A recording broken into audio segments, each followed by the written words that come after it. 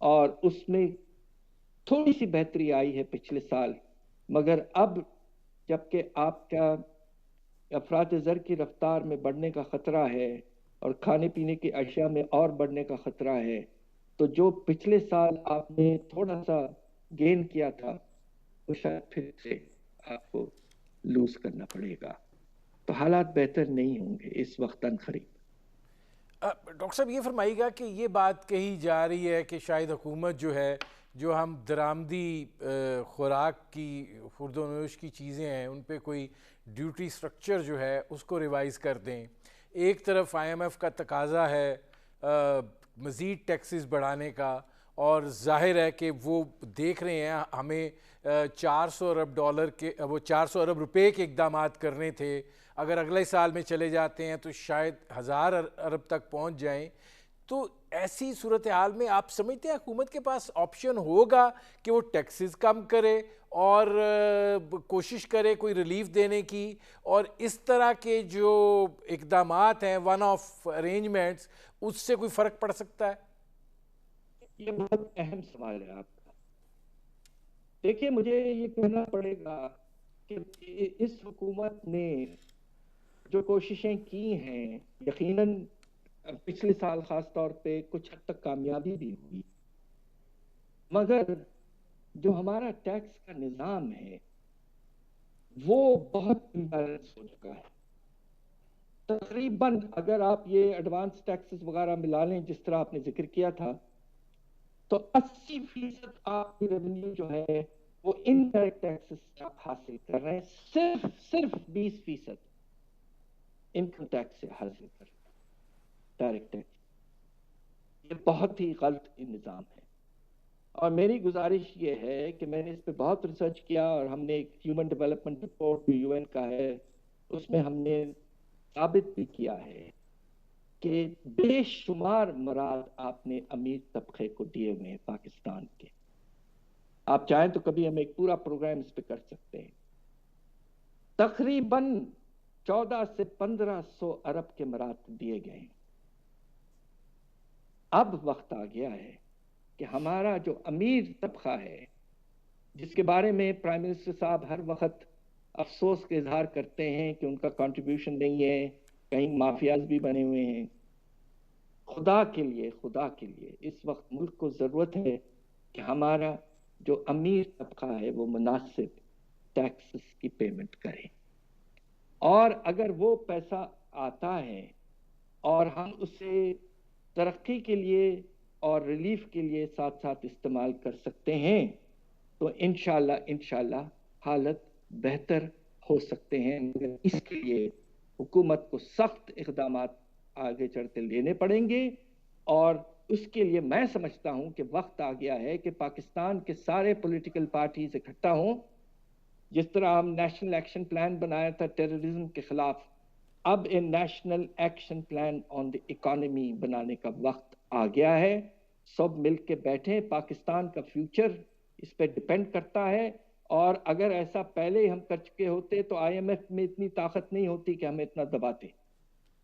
مگر آپس میں چونکہ ایک یونانیمٹی نہیں ہے، کنسنسس نہیں ہے، اس لیے فائدہ اٹھایا جا رہا ہے.